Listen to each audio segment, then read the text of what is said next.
Je vais appeler Océane Bertrand, que ses recherches portent principalement sur les pensions et sur les allocations familiales. Je vais lui laisser la parole après. Bonjour à tous, je vais vous présenter le transfert des prestations familiales qui a eu lieu lors de la 6e réforme de l'État et ses principaux enjeux, ainsi que les nouveaux modèles mis en place par les entités fédérées.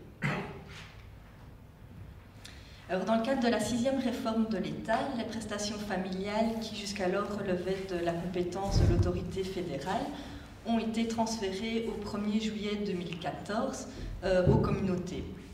Donc la communauté flamande, la communauté française, la communauté germanophone et la COCOM à Bruxelles. Alors le choix de la COCOM à Bruxelles permet d'éviter qu'un enfant flamand et un enfant wallon perçoivent des prestations et donc des montants différents sur un même territoire. Alors ensuite, l'accord intrafrancophone de la Saint-Émilie a prévu que la nouvelle compétence soit exercée au niveau régional plutôt qu'au niveau communautaire, et donc la région wallonne est devenue compétente en matière de prestations familiales.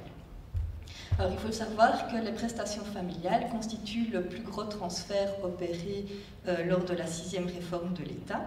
Au 1er janvier 2015, il s'agit d'un montant de 6,8 milliards euros, ce qui correspond à 33% du total des compétences défédéralisées lors de cette réforme de l'État.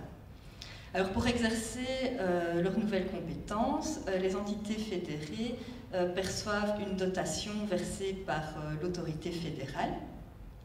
Alors, en 2015, le montant de cette dotation s'élève à 6 758 millions d'euros, ce qui correspond aux crédits budgétaires de l'année 2013 qui ont été indexés et adaptés à l'évolution des habitants de 0 à 18 ans en 2014 et 2015. Ensuite, la dotation est répartie entre les entités fédérées sur la base de la clé population des 0-18 ans. Et à partir de l'année 2016, la dotation prévue pour chaque entité est indexée et adaptée à l'évolution des 0-18 ans dans chaque entité fédérée et à 25% de la croissance réelle du produit intérieur brut par habitant.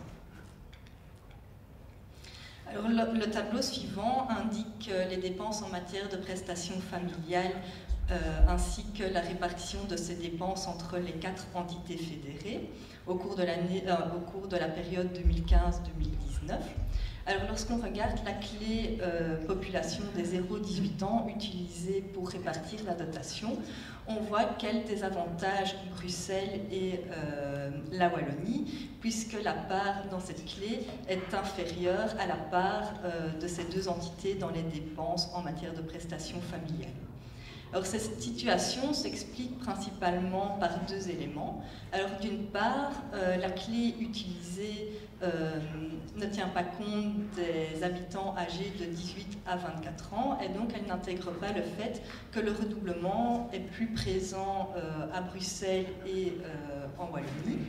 Et d'autre part, elle n'intègre pas non plus les suppléments sociaux dont bénéficient davantage les familles bruxelloises et les familles wallonnes. Alors, les 4 entités fédérées ont eu jusqu'au 1er janvier 2020 pour définir leur propre politique familiale pour les enfants domiciliés sur leur territoire. Alors, en Flandre et en communauté germanophone, les réformes sont entrées en vigueur au 1er janvier 2019. À Bruxelles et en Wallonie, elles sont rentrées en application un an plus tard, donc au 1er janvier 2020. En Flandre et en Wallonie, les réformes concernent uniquement les enfants nés les enfants nés après la réforme, alors qu'à Bruxelles et en communauté germanophone, tous les enfants basculent vers le nouveau système. Il existe toutefois une exception pour les enfants qui sont désavantagés par la nouvelle législation, où là continuent à bénéficier du modèle qui était prévu par le fédéral. Alors, en ce qui concerne les primes de naissance, elles correspondent à un montant unique de 1 100 €, sauf en communauté germanophone où là le montant est un petit peu plus élevé puisqu'il s'élève à 1 144 €. Et à Bruxelles, le montant diminue à 500 € à partir du deuxième enfant. En ce qui concerne les allocations familiales versées mensuellement, les montants sont plus ou moins semblables dans les 4 entités fédérées. À Bruxelles, le montant s'élève à 150 € par enfant. Par contre, si le ménage compte plus d'un enfant, alors il passe à 160 € pour les 12-17 ans et à 170 € pour les 18-24 ans. Alors, il faut savoir aussi que Bruxelles a prévu une mesure transitoire, de sorte que les enfants nés avant la réforme ont un montant de base 10 € inférieur à celui prévu dans le modèle définitif. En Flandre, l'allocation de base s'élève à 160 €, en Wallonie à 155 € pour les moins de 18 ans et 165 € pour les plus de 18 ans. Et en communauté germanophone, il s'agit d'un montant de 157 €. À ces allocations de base, des suppléments sociaux peuvent s'ajouter. Alors, ces suppléments sociaux sont octroyés sur la base des revenus perçus dans le ménage. Et en fonction des entités, ces suppléments sont également liés au nombre d'enfants dans la famille, à l'âge de l'enfant ou à la monoparentalité. Sauf en communauté germanophone, où là, le supplément social est lié au fait d'être bénéficiaire de l'intervention majorée à l'assurance soins de santé. Et il existe également un supplément pour les familles nombreuses qui n'est également pas lié au revenu du ménage. Alors, la présentation des 4 modèles de prestations familiales permet de comparer les systèmes prévus par les entités fédérées. Or, de manière générale, les 4 entités fédérées ont appliqué des réformes qui modifient la politique auparavant menée par le fédéral, notamment en favorisant l'universalisation du régime, puisque désormais, les systèmes sont construits autour d'un montant de base qui peut être augmenté par une série de suppléments. Les entités fédérées ont également abandonné la politique nataliste puisqu'ils ont supprimé le système de rang. Donc, pour rappel, dans le système fédéral, le montant des prestations familiales augmentait avec le rang de l'enfant. Et elles ont également supprimé les suppléments sociaux liés au statut des parents pour, comme on l'a vu dans le slide précédent, lier ces suppléments aux revenus perçus au sein du ménage. Alors, lorsque on compare les montants de prestations familiales qui peuvent être perçus dans certaines familles types, on voit par exemple qu'une famille composée de 2 enfants qui ne bénéficient pas de supplément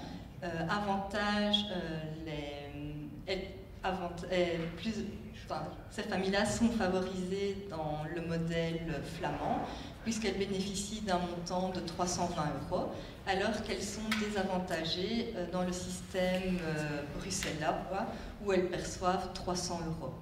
Alors, à l'inverse, une famille précarisée composée de 4 enfants est désavantagée dans le modèle flamand, où elle perçoit 960 €. Par contre, elle est avantagée dans le modèle germanophone, où elle perçoit 1 198 €.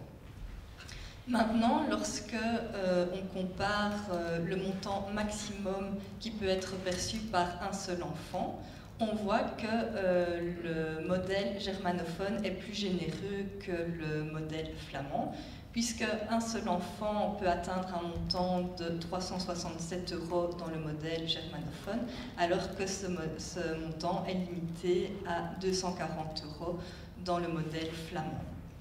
Alors, ces différences de montant laissent à penser que la défédéralisation des prestations familiales a permis de mieux prendre en compte les particularités de la population en intégrant des préférences politiques régionales dans les nouveaux modèles.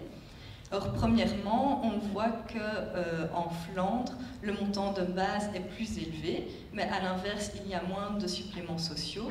En plus, il faut savoir qu'en Flandre, les prestations familiales s'inscrivent dans une politique familiale plus globale, appelée le Groeipakket, qui prévoit d'autres aides à côté des prestations familiales. Deuxièmement, on remarque également que l'aide pour les familles monoparentales est plus développée à Bruxelles et en Wallonie. Par contre, elle est inexistante en Flandre et en communauté germanophone, puisque ces deux entités ne prévoient aucune aide spécifique pour ce type de famille. Et enfin, l'on voit que le système est particulièrement généreux en communauté germanophone, notamment grâce à un supplément élevé à partir du 3e enfant. Dans le tableau, on voit donc qu'à partir du 3e enfant, la prestation familiale de base augmente de 135 €, ce qui est quand même assez énorme. Voilà, je vous remercie pour votre attention.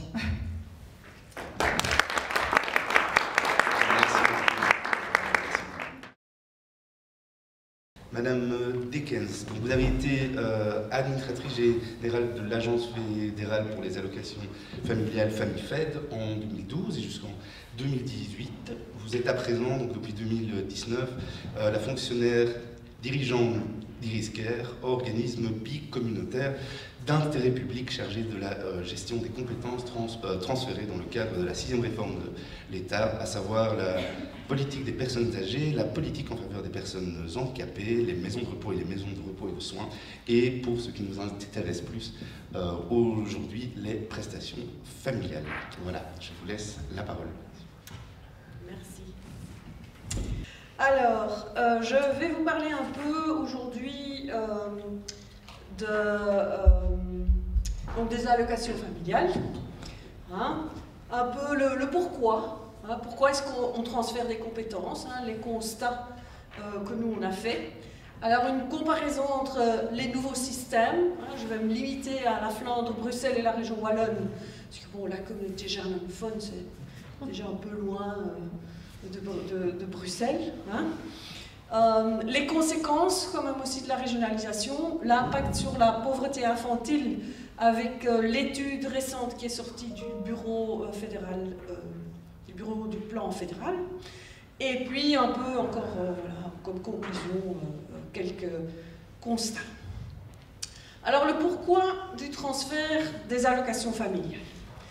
La première chose que voilà, j'ai commencé en allocation familiale le 1er novembre 2012, et donc ce que j'ai constaté, c'est qu'en fait il y avait certains blocages entre les partenaires sociaux dans le comité de gestion de l'ONAF-TS à ce moment-là, donc l'Office national des allocations familiales pour les travailleurs salariés.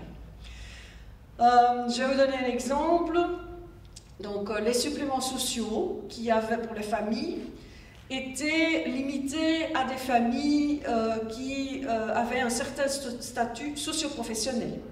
Donc des gens qui étaient au chômage, ou qui étaient malades depuis 6 mois, ou au chômage depuis 6 mois, ou invalides, ou handicapés. Et deuxièmement, il y avait un plafond de revenus. Donc il y avait 2 conditions. Il y avait depuis longtemps une discussion en route pour l'élargir en fait aux travailleurs pauvres. Hein, parce que voilà, dans notre société, on a quand même pas mal de gens qui doivent aller travailler pour un tout petit peu plus, hein, que le chômage ou le revenu d'intégration sociale. Et donc, ils ne s'en sortaient pas, ça n'avançait pas, ils ont discuté pendant très longtemps et ils ne trouvaient pas d'accord entre eux pour faire une proposition au niveau politique. Un autre exemple, c'était les familles monoparentales. En fait, les modifications qui ont été faites pour les familles monoparentales ne sont pas venues non plus des partenaires sociaux, mais de la politique. En fait, c'est la ministre Onkelings qui a décidé qu'il fallait faire quelque chose en plus pour les familles monoparentales. Un autre exemple, c'était l'inertie. Hein, moi, ce que je constate aussi, c'est qu'en 2009, la Flandre avait décidé qu'il voulait donner quelque chose en plus pour les enfants flamands. Et donc ils ont mis ça dans l'accord du gouvernement.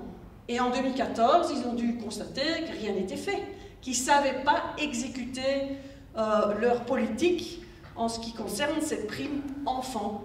Et en fait, ça aurait été, parce qu'on l'a prouvé, du 1er juillet 2014 jusqu'au 1er janvier 2019, en fait, l'Agence fédérale des allocations familiales a été gérée par les 4 entités.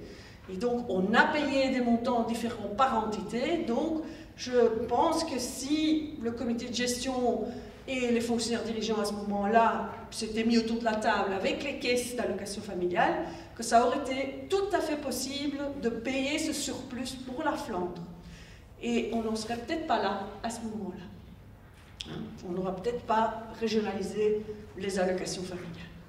Alors, un autre constat, c'est qu'ils n'ont pas regardé le citoyen dans cette régionalisation. Ils ont regardé le budget.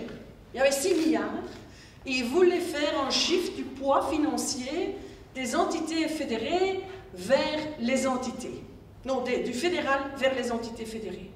Ils voulaient que la Flandre ait donc un budget qui était plus substantiel que celui du fédéral. Et bon, les allocs, c'était facile, c'était 6,4 milliards. Oh, quel beau paquet! Ce n'est qu'après qu'ils sont réalisés qu'en fait, on ne sait pas faire tellement de choses avec ce budget, parce que c'est des droits des citoyens, c'est payé aux familles, donc y changer, ben, ça provoque quand même quelques réactions. Hein. Vous allez voir qu'ils ont quand même déjà pas mal chipoté aux allocations familiales. Une autre raison pourquoi on régionalise des compétences, c'est les coûts futurs. Donc, un bon exemple de ça, c'est pas en allocation familiale, il y en a un aussi, mais moindre, mais c'est surtout les lits en MR-MRS. Donc, avant la 6e réforme de l'État, les agréments étaient au niveau des entités et le financement était au niveau de l'INAMI. Alors, qu'est-ce qui se passait? Les gouvernements des entités fédérées, par exemple la communauté française, la COCOM, la région wallonne, tout le monde, la région flamande, c'était facile. Ils donnaient des agréments, mais ils ne devraient jamais payer, en fait, l'occupation de ce lit. Et donc, par exemple, juste pour Bruxelles, la différence en ce qu'on a eu comme financement pour 12 785 lits et le nombre de lits agréés, 16 113, vous voyez que donc du coup, la COCOM donc, a reçu un masse de lits agréés ou autorisés, hein, c'est encore un autre cas, mais je ne vais pas aller dans le détail pour ça aujourd'hui, là, qui n'était pas financé. Donc c'est une espèce de bulle là, qui nous pend sur la tête, que s'il y a des personnes âgées qui iraient en masse en maison de repos, on serait obligé de le payer. Un autre constat, c'est le primat de la politique. Donc ça, c'est quelque chose qui joue surtout en Flandre. Donc ils sont pas tellement pour la gestion paritaire, hein, donc le fait que le secteur et les partenaires sociaux interviennent dans la gestion des matières. Et donc, ça c'est la différence. Donc en Wallonie et à Bruxelles, il y a toujours une gestion paritaire pour les allocations familiales. En Flandre, il y a encore un pouvoir d'avis, mais en fait, ils ne sont plus dans la gestion des agences. Donc, c'est l'agence Opgroeien. Hein, avant, c'était Kind en Gezin, maintenant, ça s'appelle Opgroeien, qui est en fait le régulateur. Et puis, vous avez le VUTG, hein, qui a aussi la caisse d'allocation familiale intégrée chez eux, FONS. Ceux-là, donc, ils sont gérés par un conseil d'administration où il n'y a plus les partenaires sociaux représentés, peut-être par les administrateurs indépendants, mais pas en tant qu'organisation syndicale ou employeur. Alors, une autre raison pourquoi ils voulaient régionaliser, c'était que c'était un système complexe. C'est vrai qu'on avait beaucoup de différents types de suppléments qui se cumulaient selon la situation de la famille, mais c'était donc très adapté à la situation spécifique d'une famille. C'était vraiment assez juste. Et, dernier élément, ils voulaient adapter le système à leurs caractéristiques. Je suis déjà? Je suis. Non, justement. Ce slide plus loin. Slide plus loin. Là? Ouais, voilà. Je suis là. Alors, ici, vous voyez le pourcentage de familles en fonction du nombre d'enfants. Et donc, vous allez voir là, je vais peut-être juste me lever, ça va être un peu plus facile. Vous allez voir ici, si le pointeur... Je pointe là? Ouais, vous voyez. Non. Bon, vous voyez que la COCOM, en fait, a le taux le plus élevé de grandes familles, donc 4 et plus. Hein? Vous voyez que là, nous, on est presque à 7%. Quand vous regardez les autres entités, ils ont des familles qui sont donc beaucoup plus petites. Ils ont surtout voilà, des familles avec un enfant. Hein? Et en fait, il n'y a pas beaucoup de différence quand vous regardez entre la communauté flamande et la région wallonne. Hein? La région wallonne a même encore un peu plus de familles avec un enfant. C'était avant la régionalisation, donc 31 décembre 2018. Quand vous regardez l'âge, ben là vous voyez très clairement que la COCOM, ben, c'est la région la plus jeune. Hein? Voilà, c'est généralement connu que la région Bruxelles-Capitale, elle a le plus de petits-enfants, quoi, et que les autres ont plus d'aînés. Et puis, répartition par taux, là vous voyez tout de suite que c'est aussi la COCOM qui avait, en 2018, le plus de suppléments sociaux qui étaient payés, donc qui était la région la plus pauvre. Et il y a quand même aussi une assez grande différence, surtout avec la Flandre et même avec la Wallonie. La Wallonie, c'est à peu près 18%. Et la région Bruxelles-Capitale était déjà à ce moment-là à 30% de suppléments sociaux qui étaient payés. Alors ici, vous voyez le tableau avec les montants. Encore? Voilà, je le vois. Voilà. Alors, je fais faire facile parce qu'on peut parler longtemps sur les différents systèmes, mais donc je n'ai que 30 minutes. Donc, en gros, vous voyez en fait que la structure est plus ou moins la même. Donc, ils ont tous un montant de base. La Wallonie donne un peu plus à 18 ans encore, et la COCOM à 12 et à 18. Pourquoi 12? Parce que bon, c'est généralement connu que c'est là l'âge en fait où il y a des coûts supplémentaires qui se rajoutent quand les enfants passent en secondaire. Et à 18, ça c'est spécifiquement pour la région Bruxelles-Capitale, on est la région qui a le moins de jeunes qui continuent leurs études. Et donc, ok, c'est peut-être pas grand-chose. Entre-temps, les 10 €, on est à 10,40. Mais pour des familles avec des bas revenus, ben, ça aide quand même, hein, 10 € en plus. Alors, pour les suppléments sociaux, ben, c'est clair que la région wallonne et la commission communautaire commune ont le plus investi dans les suppléments sociaux. Je vais vous montrer pourquoi tantôt. C'est sur base d'une étude qui a été faite par The Brussels Institute et l'université d'Anvers, où on a constaté que, voilà, en fait, si on ferait comme la Flandre, notre taux de risque de pauvreté n'aurait fait qu'augmenter, et comme il est déjà tellement haut en région Bruxelles-Capitale, ben, ce n'était pas la chose à faire, je pense. On est aussi la seule entité qui en fait fait en sorte que encore des familles jusqu'à 4 enfants, des familles pauvres jusqu'à 4 enfants, n'y perdent pas dans le nouveau système. Parce que quand vous regardez des cas individuels, je vais vous en montrer quelques-uns à la fin, vous allez voir que les suppléments sociaux sont quand même assez bas, surtout en Flandre. En Wallonie, ça va vraiment dans le bon sens, mais ce n'est pas encore suffisant. Vous allez voir l'étude du Bureau fédéral du plan qui le démontre. Et donc, il y a aussi une chose qui est un peu bizarre. Donc, pour les monos, il n'y a que la région wallonne et la COCOM qui font quelque chose. Et puis, il y a une chose bizarre en région wallonne, parce que même tout le monde travaille sur les revenus. Hein, donc, on a en fait tous un plafond de revenus qu'on utilise. On ne regarde plus le statut socio-professionnel, sauf en Wallonie pour les invalides.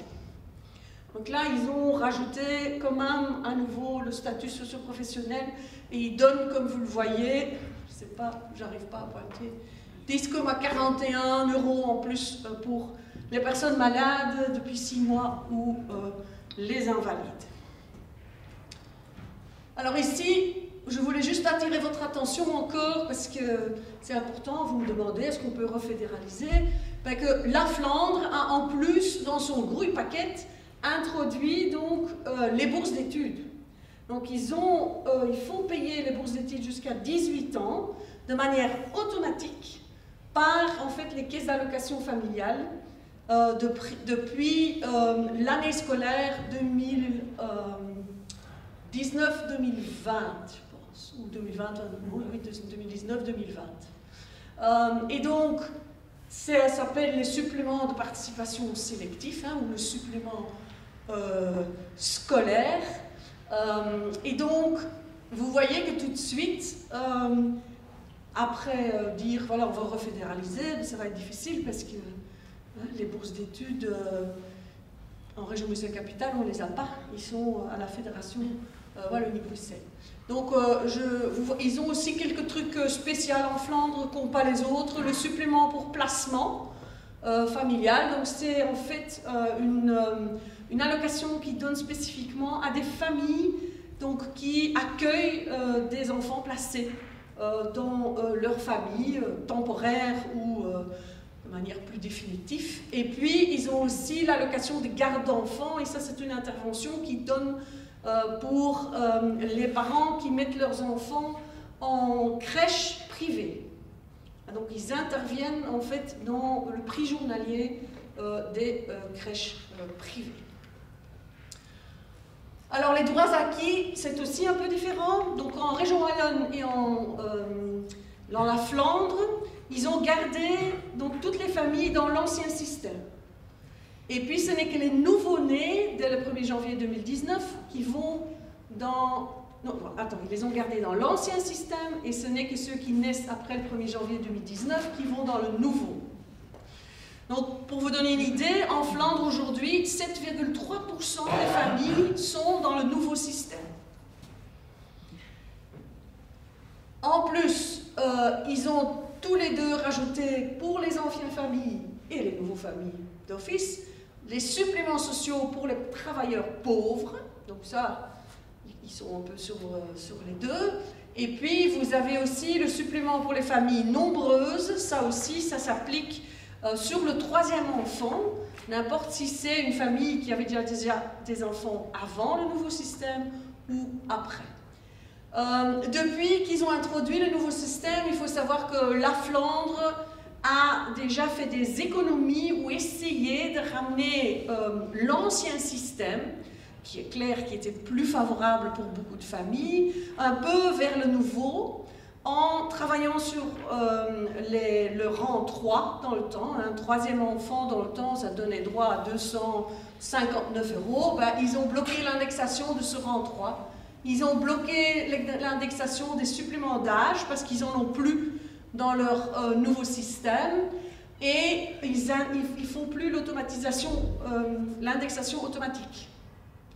Donc à Bruxelles et en Wallonie, il y a une indexation automatique, ça suit les allocations sociaux.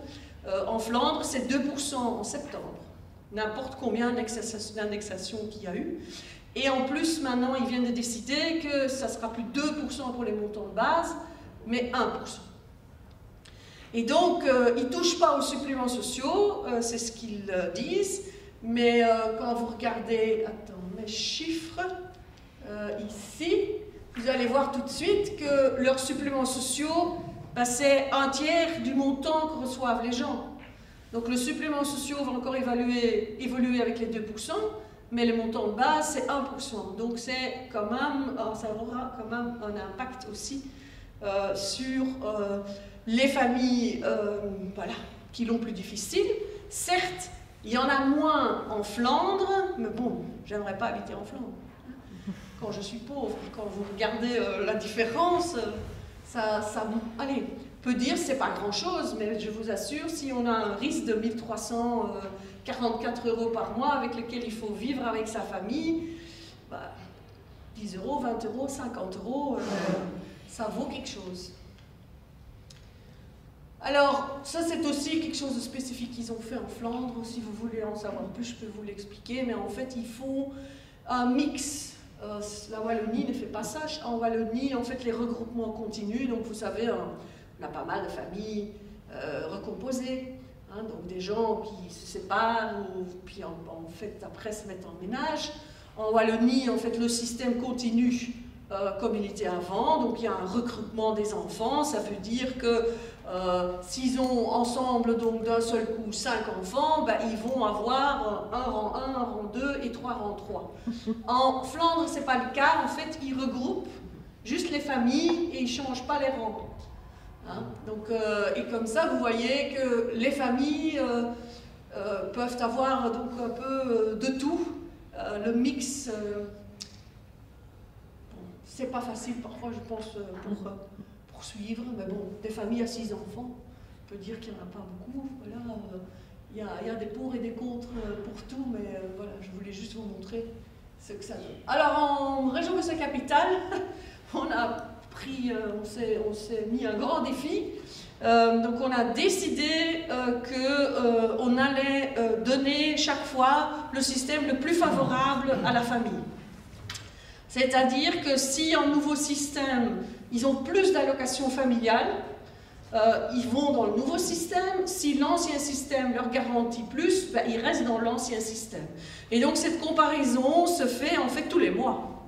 Parce que tous les mois, il peut y avoir un changement dans la famille, il peut y avoir un enfant qui arrête ses études et qui va travailler, ou il peut y avoir une nouvelle naissance, etc. Donc on a pris une photo le 31 décembre 2019 et depuis le 1er janvier 2020, donc on compare. Et donc, je vous ai dit qu'en Flandre, il y avait 7,3% de familles dans le nouveau système. À Bruxelles, on est à 70,3% des familles qui est déjà dans le nouveau système. Et donc, on a, pour pouvoir payer tout ça, on a décidé qu'on commençait à 140 € et il est prévu qu'en 2026, ils vont rajouter 10 €. À voir si on a encore les sous pour le faire à ce moment-là, mais c'est bien dans l'ordonnance. Alors les constats, donc on peut dire que la structure est identique, quasi, hein, parce qu'ils ont tous l'allocation de naissance, d'adoption, montant de base, suppléments sociaux, les suppléments pour les enfants atteints d'un handicap, on n'a rien changé, c'est encore la même chose dans toute la Belgique, mais refédéraliser, bon, je ne pense pas que ça va se faire, hein, parce que tout le monde a quand même pris ses marques, et s'il faudrait refédéraliser et faire en sorte qu'aucune famille paye, mon Dieu la complexité ou mon Dieu le coût. Alors les conséquences de la régionalisation. Alors ce que j'ai constaté, c'est qu'il y a quand même une stagnation dans la politique et les investissements. La 6e réforme de l'État, ils en ont commencé vraiment à discuter en 2011, décidé en 2012. Les compétences, les premières, sont parties le 1er janvier 2019. Hein, c'est ceux qui sont arrivés, en fait, de l'INAMI. Donc c'est clair que, voilà, quand un ministre fédéral sait que la compétence va partir, pourquoi est-ce qu'il investirait encore dans une compétence qui va partir? Je ne vais pas dire que, voilà, il ne faut pas cette période-là, parce qu'il faut quand même pouvoir s'organiser pour reprendre la compétence, mais je ne sais pas comment on peut faire pour essayer quand même d'améliorer. Un autre exemple, c'est quand même qu'en allocation familiale, on a encore pu vraiment fort travailler sur nos frais de fonctionnement. On a réussi quand même à encore épargner en fait 33,5 millions d'euros sur les frais de fonctionnement des allocations familiales qui naturellement n'ont pas bénéficié au fédéral, hein, parce que le montant avait été fixé dans la loi de financement, mais donc qui ont permis aux entités fédérées, voilà, d'avoir donc une partie des frais de fonctionnement qu'ils ont eu du fédéral qui n'étaient pas utilisés, donc une sous-utilisation qu'on leur a fait en travaillant sur la rationalisation essentiellement. Il faut savoir que quand j'ai commencé, on avait 45 caisses d'allocations familiales, donc 45 institutions qui payaient des allocations familiales, et on a terminé avec 11. C'était nécessaire parce que ces 11 sont devenus 16. parce que chaque entité fédérée a maintenant 5 caisses d'allocation familiale, plus la communauté germanophone. Alors il y a naturellement aussi une perte de connaissances. C'est clair que des experts, on n'a pas 4. Et donc il y a l'expert qui va dans une entité et les autres doivent se démerder. C'est ce que, voilà, par exemple, la région Bruxelles-Capitale est souvent le dindon de la farce dans ce système-là, parce que, naturellement, proportionnellement, on ne reçoit pas grand-chose. Par exemple, de l'INAMI, M. Collin, là, on a reçu 2 agents avec 400 millions d'euros, donc avec des différentes compétences, MRMRS, les conventions de révalidation, et puis les maisons de soins psychiatriques et les initiatives habitation protégée. Voilà, donc on a dû engager, on a envoyé les gens à se faire former à l'INAMI. Donc, pour ça aussi que ça prend un peu de temps pour pouvoir reprendre une compétence. Alors, certaines entités, on en profité pour garder le même modèle, c'est d'avoir une seule institution qui a les 2 compétences, c'est-à-dire régulateur et caisse d'allocation familiale publique. Ça s'est fait en Flandre et à Bruxelles. En région wallonne, par contre, ils ont créé 2 OIP. Et à Bruxelles, en plus, bon, ça n'a pas été facile, j'ai dû vraiment me battre, mais on a réussi à regrouper beaucoup de compétences, 6e réforme de l'État, dans une institution. Parce que le monde politique a tendance à faire des institutions ou des administrations, mais il faut quand même une administration d'une certaine taille pour pouvoir fonctionner. Un exemple que je peux vous donner, c'est le Covid. Les services du Collège réunis, donc le ministère de la COCOM, ils étaient 48, avant la 6e réforme de l'État. Et donc, au moment que le Covid est arrivé, ils étaient 80, donc ils n'avaient pas la masse pour absorber telle crise. Et donc, ils ont dû aller à l'extérieur et prendre plein de consultants. Par contre, à Iriscare, on était à ce moment-là 240, et on a absorbé le travail supplémentaire avec le personnel, en fait, des autres services. Donc, des gens de la caisse d'allocation familiale, notre service RH, etc. Alors, une autre conséquence ou un constat, c'est que naturellement qu'il y a un coût futur qui est transféré aux entités. J'ai déjà parlé des MRMRS. Et puis, le clé de répartition. Ça, c'est quelque chose que pour la 7e, il faut qu'on réfléchisse. Qu'est-ce qu'on fait? Comment est-ce qu'on peut plus s'adapter en fait à la situation de l'entité vers laquelle on transfère? Monsieur De Wolf, de l'agence flamande Zorg en Gezondheid, a déjà parlé de pauvreté. En santé, il faut peut-être regarder plutôt le système de financement des mutualités, pour tenir compte du niveau de santé des gens. Et donc, je pense que purement prendre la population, c'est quand même assez problématique pour la région Bruxelles-Capitale, si je peux le dire comme ça, mais aussi, je pense, quand même pour la région wallonne. Alors... Les budgets, donc ici vous voyez les budgets, comment ils étaient en 2018. Et je vous ai mis aussi les budgets qui sont maintenant. Et vous voyez là-dedans quand même que chaque entité a quand même investi dans les missions qui ont été transférées, donc dans les allocations familiales. Les 2 entités que je vous présente ici, c'est la Flandre et la région Bruxelles-Capitale. Ils ont quand même une augmentation d'à peu près de 17%. C'est pas mal. Alors, il y a aussi une hausse naturellement des frais généraux, donc les frais de fonctionnement. Et donc pour ça, il faut du temps. Et donc à Bruxelles, je pense qu'on s'y a pris un peu trop tard pour toutes les compétences qu'il fallait reprendre. Pas nécessairement en alloc, mais bien le reste. Parce qu'en fait, on a repris ASIS. Et donc, tu reprends le modèle qui va sur le niveau fédéral. Et donc, le mettre sur une plus petite échelle, c'est peut-être pas toujours une bonne idée, parce qu'il faut trouver en fait la perte d'échelle, il faut économiser, rationaliser pour compenser la perte d'échelle. Ce qu'on n'a pas pu faire suffisamment. Naturellement, il faut aussi une volonté politique de le faire, parce que voilà, il y a aussi certains équilibres.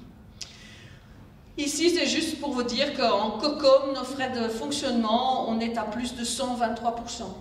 Donc, je vous ai déjà dit, l'INAMI, les 2 personnes qu'on a reçues, ben, maintenant ils sont 35. Ben, il faut bien les financer. Alors, une politique adaptée à la région, ben, on peut dire que oui. Je vais vous montrer tantôt le bureau du plan. Donc, en fait, la communauté flamande s'est surtout axée sur les classes moyennes. La région wallonne a fait les 2. Et Bruxelles a mis l'accent surtout sur la pauvreté infantile. Ça, je vais passer. Alors, la pauvreté infantile, quelques mots. Donc, juste pour votre information, ici, vous avez un slide qui montre à quoi dépensent les gens leurs allocations familiales. Et vous voyez que l'épargne, c'est très bas, parce que ça, c'est une des boutades qu'on dit souvent. Les allocations familiales, les familles n'en ont pas besoin. Ils les mettent sur un carnet d'épargne. Ben, ici, vous voyez qu'il y a 36% des familles qui ont plus que 5 000 € de revenus, et je vous assure, hein, le revenu moyen, c'est 3 600 en Belgique. Donc, quand à 5 000 € qui rentrent par mois, ben, t'es plutôt riche. Ben, ceux-là, ils ont la possibilité facilement d'épargner les allocations familiales. Alors ici, on est sur l'étude du bureau du plan. Donc ici, vous voyez le slide qui démontre si les entités dépensent plus pour la matière allocation familiale que le fédéral.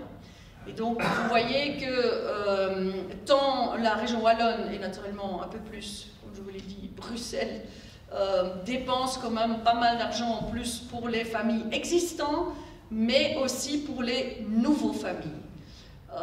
Vous voyez que la Flandre essaye un peu de diminuer le coût des familles existantes, hein, comme je vous l'ai expliqué, en arrêtant l'indexation automatique et certains montants, l'indexation tout court. Par contre, dans les nouveaux familles, ils sont plus ou moins au même niveau que la région wallonne.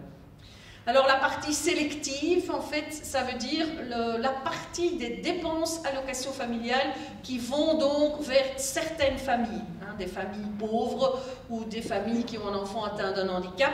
Là, vous voyez aussi que Bruxelles, pour les nouveaux familles, le fait, donc on est presque à 25%, et que la Wallonie est au milieu et la Flandre investit le moins en plus dans les nouveaux familles. Pourquoi je vous dis les nouveaux familles? Parce qu'en fait, en Flandre et en Wallonie, ça va être le cas dans 25 ans. Hein. Donc quand tous les enfants, qui aura eu un renouvellement de toutes les familles à Bruxelles, ben, on l'a plus vite ce coup, parce qu'on a décidé donc de laisser le choix aux familles, ou au moins non, pas leur laisser le choix, mais nous on le calcule pour eux et on leur donne le plus favorable. Alors le risque de pauvreté, ici vous avez un slide qui confirme en fait l'étude de professeur Cantillon et Van Lanck dans le temps d'Anvers, qui démontre que les allocations familiales c'est bien utile.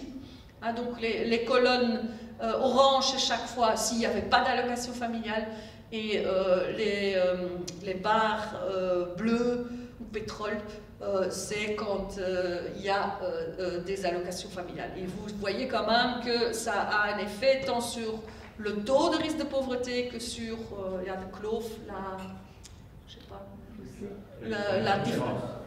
différence, non, la part entre le revenu et ce qu'il faudrait avoir. Ouais. Alors ici, vous avez l'impact des réformes sur les nouvelles familles. Donc, ici, la région flamande, je ne sais pas quelle version vous voyez, voilà, ici. Vous voyez en fait que, surtout, donc, les grandes familles, 3 et 4 enfants, et les monoparentales, ils ne sont pas tellement bien lotis. Quand vous voyez au total, en fait, le taux de pauvreté en Flandre a diminué de 0,1%. Il faut mettre juste un bémol, le taux de pauvreté en Flandre est naturellement beaucoup moindre qu'en Wallonie et à Bruxelles. Hein, parce qu'il faut être honnête.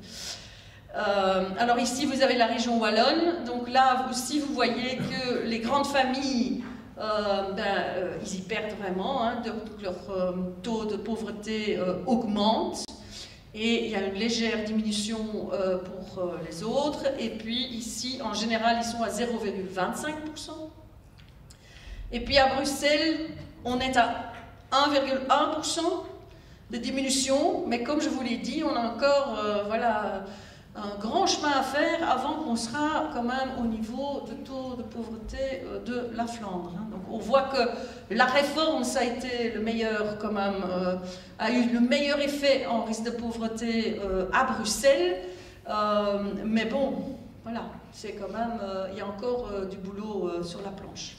Alors quelques cas individuels, hein. Donc ici vous voyez un cas d'une famille avec un enfant, ben là vous voyez que qui ont donc le plus haut taux, le plus haut plafond, hein, donc ils sont au-dessus du plafond le plus haut, ben, ils sont le mieux en Flandre. Hein. Je sais pas, ça s'est mis, Bruxelles on le voit même pas, on va vous transmettre les slides. Chez moi ça se voyait bien, ici pas. Donc quand vous regardez idem, donc 3 enfants qui gagnent bien leur vie, ben, ils sont le mieux en Flandre. Et alors quand vous regardez plutôt des familles à bas revenus, ben là vous allez voir que ici c'est un papa isolé avec 2 enfants, 2 petits-enfants encore, 8 et 13, mais qu'il est le mieux à Bruxelles. Et quand vous voyez que le fédéral, en fait, il y a les montants différents là, hein, selon les entités, ben c'est parce que la Flandre justement a donc changé son système d'indexation. Et donc les vraies personnes avec beaucoup d'enfants, ben, là ils sont à 853, donc ils sont vraiment le mieux à Bruxelles. Alors les constats, je vais peut-être en rajouter encore quelques-uns suite aux questions, mais ça va aller très vite. La structure j'ai déjà expliqué. Donc voilà, plus de sélectivité, ben, ça c'est clairement à Bruxelles. La plus haute diminution des risques de pauvreté, c'est aussi à Bruxelles. Et donc, comme je vous l'ai déjà dit, c'est impayable de regrouper les 3 à nouveau ensemble. Et puis la coopération entre les entités, parce que ça c'était aussi une question que vous avez posée. Donc en fait, on a créé un organe interrégional, justement pour faire en sorte qu'il n'y aurait pas de double paiement. Hein, parce que le critère, naturellement, c'est le domicile d'un enfant. Mais ce n'est pas parce qu'il est domicilié dans une des entités qu'il y réside nécessairement, et donc ça peut quand même provoquer qu'il y aurait des doubles paiements. Et donc pour ça, on a gardé en fait le cadastre des données des allocations familiales ensemble. Entre-temps, la Flandre sort déjà de notre organe interrégional qu'on a mis tant de temps à mettre en place. Ils sortent le 1er janvier 2022 et du coup, bah, la Wallonie voilà, va sortir aussi parce qu'ils doivent aussi faire leur propre truc. Et c'est quelque chose que je constate dans toutes les choses qu'on fait ensemble entre entités. On a la même chose avec le RVT as a Service, qu'on a un système de calcul des forfaits des maisons de repos et des maisons de repos de soins. Ben, la Flandre veut aussi faire son truc à part. Donc du coup, maintenant, à 3, on paye un tiers. Ça voudrait dire qu'après, ils sortent, on doit payer la moitié en tant que Bruxelles. Hein, en étant quand même pas à la même échelle que la Wallonie. Donc vous voyez, c'est beaucoup d'investissements pour essayer de travailler ensemble, et ensuite à un certain moment, il faut quand même tirer son plan. Donc ma position c'est plutôt, il faut essayer de tirer son plan. Et donc on est encore à la base. Parce que vraiment, allez, il faut voir aussi tous ces gens qui doivent y travailler, mettre tout ça en place, faire des accords de coopération, faire le suivi, allez, et puis ensuite tu dois tout démanteler. Bon, pas facile. Alors, on a pour l'instant encore 3 accords de coopération qui sont en route pour pouvoir régionaliser tout pendant la période transitoire. On en a fait 8. Et maintenant, donc, on en a 2 nouveaux qu'on est en train de faire, parce que d'abord, on va de 4 à 3, il faut quand même faire un accord de coopération avec la Flandre pour quand même encore faire un échange de données, et ensuite, donc il y aura celui à 4. Voilà. J'y suis. Excuse-moi.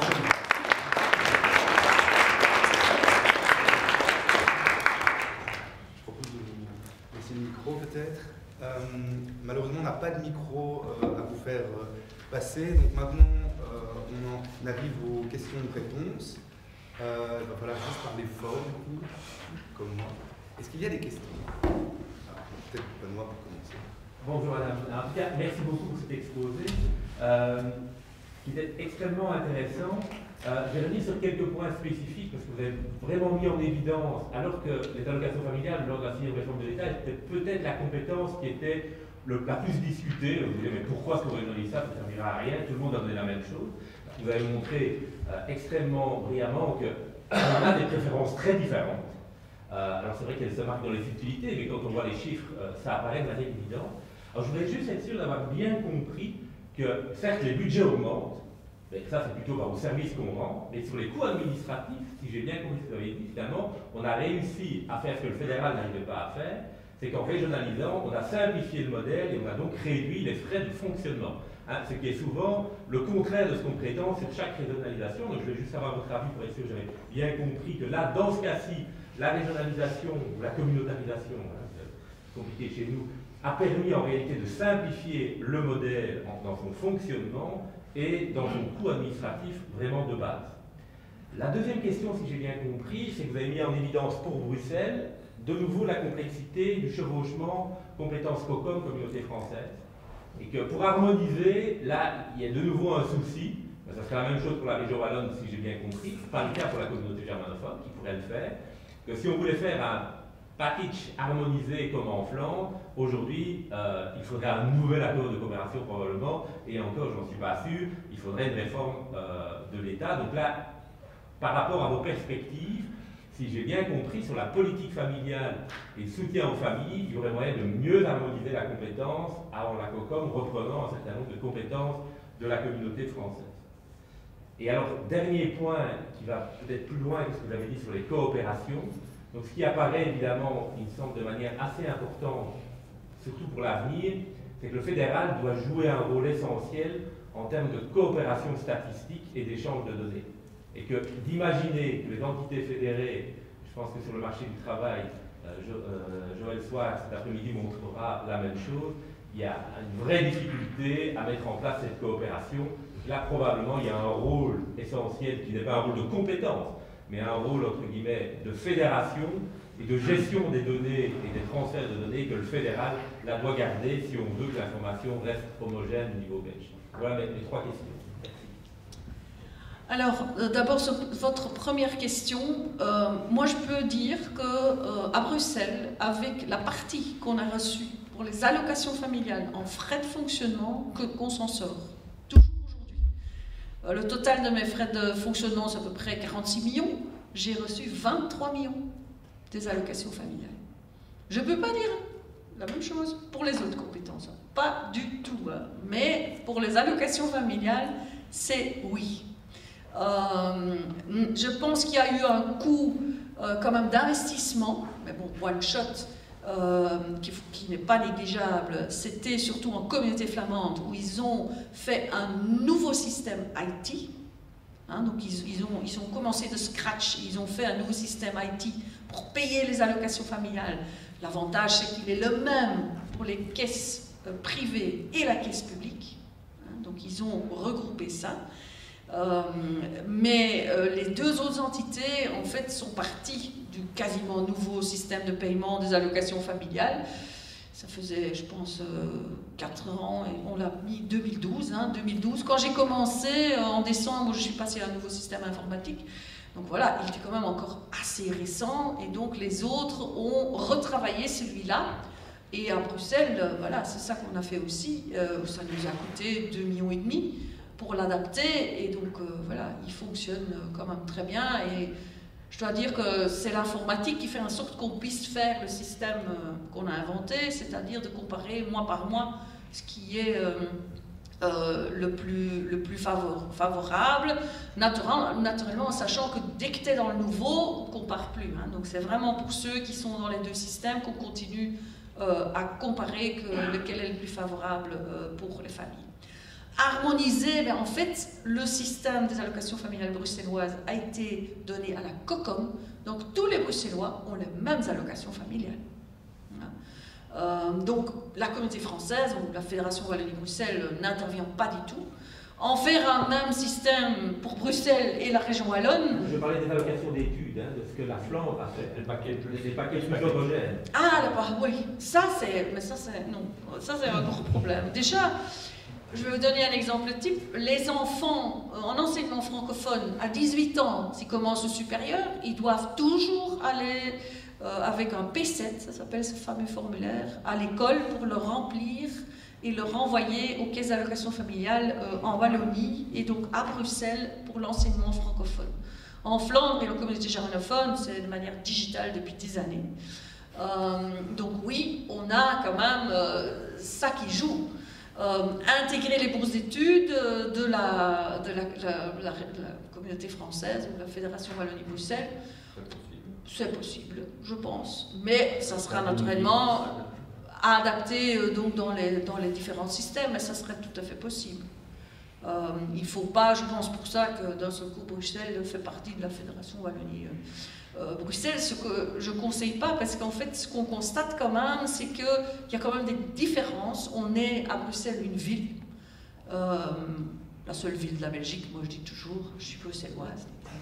Voilà, c'est la seule vraie ville.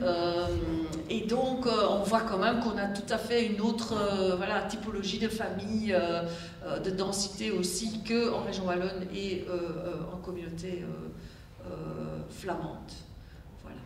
Et puis votre troisième question.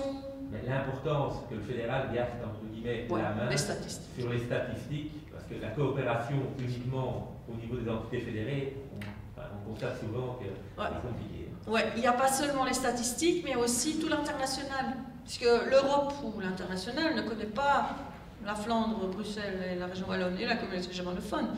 Donc on est en train maintenant de conclure des protocoles avec les SPF Sécurité Sociale où on désigne par compétence transférer un SPOC qui ensuite doit aller collecter chez les différentes administrations les informations. Allez, c'est une réalité. Bon, on peut être pour ou contre la cocomisation ou la communautarisation ou la régionalisation.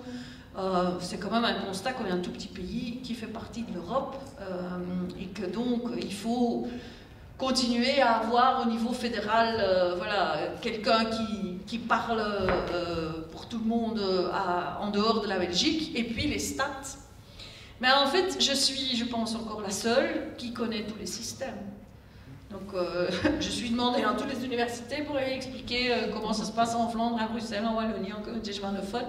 Parce que voilà, nous on était avant au fédéral, donc on continue quand même un peu voilà, à suivre, mais il y a plus, bientôt il y aura plus personne qui sait comment tout se passe, quoi. Et surtout, allez, je pense aux autres compétences. Vous avez entendu pour les hôpitaux, ben vous allez entendre pour les maisons de repos et les maisons de repos de soins. Ça va très vite dans d'autres sens, et je pense que c'est important, oui, qu'au fédéral, ils développent ça, et donc on travaille pour l'instant tous encore avec la Banque Carrefour. Ça, c'est aussi une grosse discussion que j'ai encore en région Bruxelles-Capitale, parce qu'ils veulent donc on a un intégrateur de services, donc un intégrateur par lequel passent tous nos flux électroniques qui est reconnu dans le monde. Ben, chaque entité fait le sien. Hein, et donc, mes flux Banque Carrefour devraient maintenant passer à Bruxelles par Fidus, sans plus-value, sauf qu'il y a un risque supplémentaire, qu'il y a un système qui ne fonctionne pas à un certain jour et que je ne peux pas payer les allocations familiales aux familles. Donc voilà, c'est la même chose dans toutes les entités, quoi. La Wallonie est en train de développer ça aussi. En Flandre, ça existe depuis très longtemps. Ils ont de l'avance surtout. Ils savent même déjà comment faire la 7e. On l'a entendu vendredi passé. Voilà. Merci. Est-ce qu'il y a des questions dans le public? Des remarques, des commentaires? Oui. J'entendais qu'on a réussi à réduire les frais de fonctionnement en régionalisant. Je voudrais savoir s'il y a une quelconque estimation des frais de tout le travail de concertation qui a été généré par le découpage. Est-ce que ça existe? Non, ça n'existe donc à un certain moment, nous, on a été avant la régionalisation, donc ça existe, mais je ne me souviens plus. On nous a demandé de calculer le coût de tout ça, mais depuis la régionalisation, ça n'est plus suivi. En fait, voilà, c'est quelque chose que les différentes administrations font en plus. Et donc, au niveau allocation familiale, ça se faisait à cet organe interrégional qui s'appelle l'ORINT. Quand ça ne sera plus là, il faudra créer quelque chose quand même.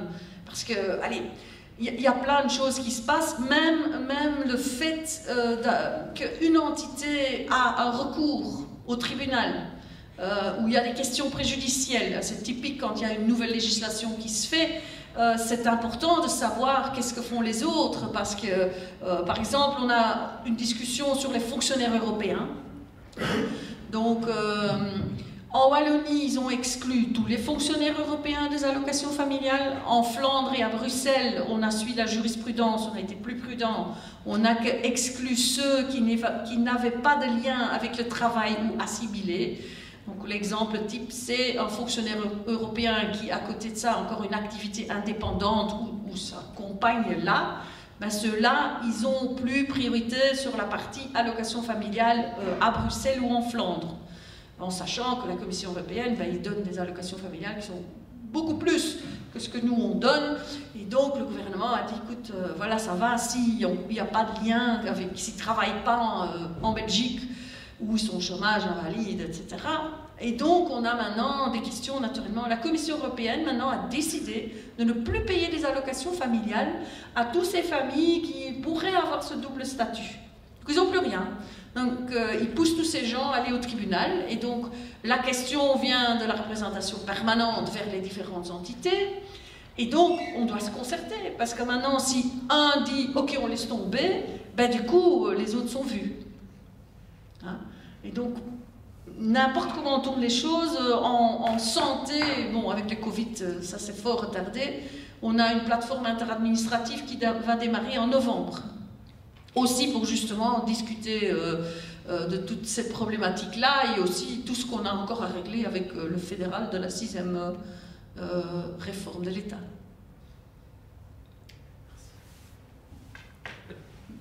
Bonjour, je voulais vous demander, dans les cas de fédéralisation ou défédéralisation de compétences, on se pose souvent la question d'effets externes des politiques qui vont être choisies par les différentes régions. Et donc, dans le cas ici de la région de Bruxelles ou de la région flamande, est-ce que vous pensez que les politiques qui ont été mises en place peuvent avoir un impact sur le choix des familles de se localiser dans l'une ou l'autre région? Est-ce que c'est quelque chose que vous gardez en tête quand vous posez les choix, quand il y a des choix politiques qui se posent?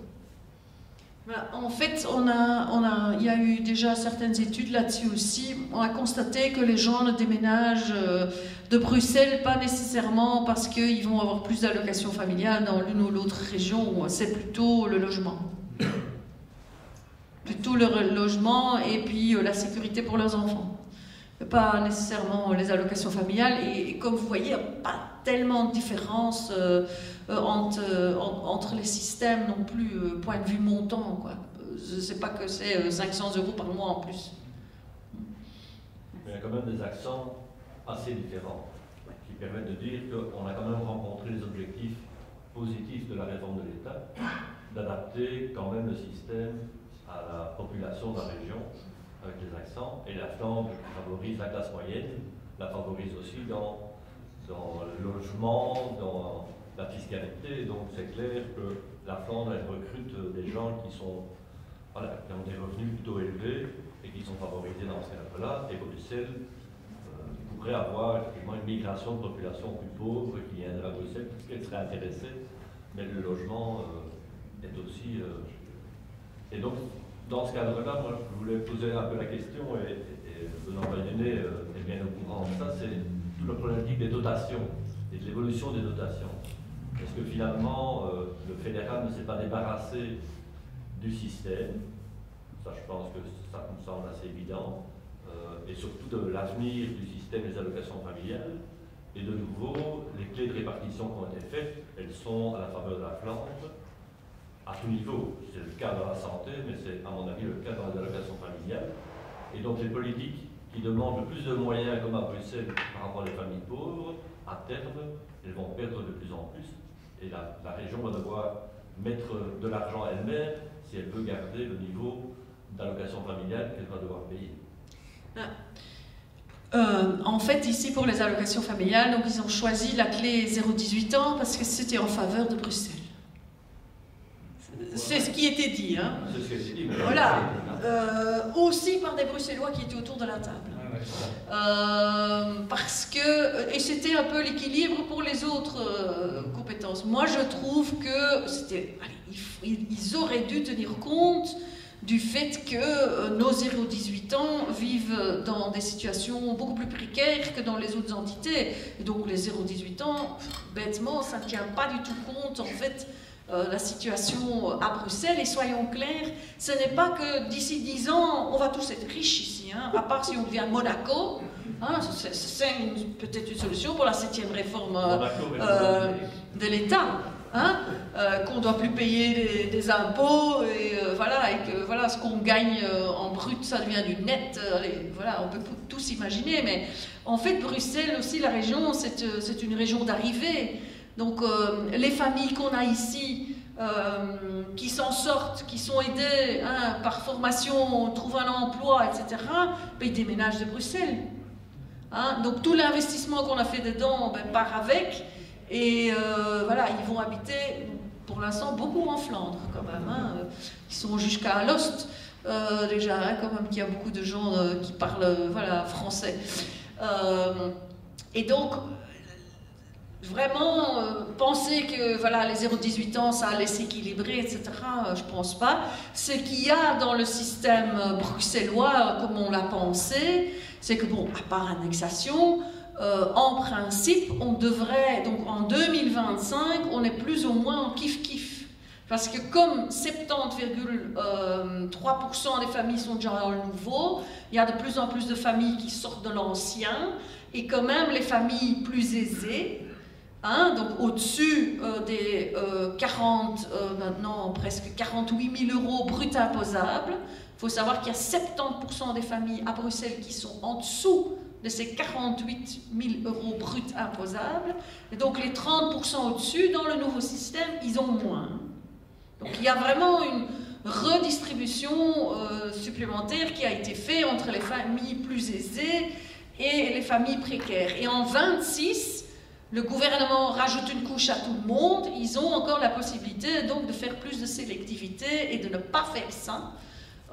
Nous, en tant qu'administration et aussi mes chercheurs, les universités, ils disent tous que Bruxelles devrait aller plus encore vers de la sélectivité et pas donner à tout le monde. Quand je parle à certains gens à Bruxelles hein, qui ont un bel salaire, ils disent « Moi, j'ai vraiment pas besoin de ces allocations familiales, donnez-les aux familles qui en ont besoin. » Mais de là à le faire de manière politique, ça c'est encore autre chose. Hein. Voilà. Oui, on va peut-être prendre les dernières questions. On avait prévu de finir à 11h. J'en ai une ici, oui. Bonjour, je travaille au SP Finance et je suis responsable pour les calculs des dotations aux entités fédérées. Donc, je me pose une question et c'est, vous dites qu'il faut tenir compte d'autres paramètres, mais sur le point pratique, est-ce que vous avez une proposition de paramètres? Parce que les 0 à 18 ans, c'est facile, on regarde sur Statel et on sait travailler avec, mais il y a pas mal d'exemples où c'est beaucoup plus difficile d'obtenir certains paramètres. Donc, je me pose la question, comment est-ce que vous avez-vous une idée? Donc, par exemple, le taux de risque de pauvreté, ben, c'est le Bureau fédéral du plan. Hein. Voilà, bon, là, il y a plein d'études. Il y a, en ce qui concerne le financement des mutuelles, donc on tient compte dans le financement des mutuelles pour leurs frais d'administration aussi du profil de santé en fait, de leurs membres. Donc il y a déjà certains exemples qui existent aujourd'hui et qui sont fiables, sur lesquels on pourrait se baser. Voilà, d'une BA, voilà. Vous pouvez le revendre. Voilà. Merci en tout cas, merci beaucoup. Merci.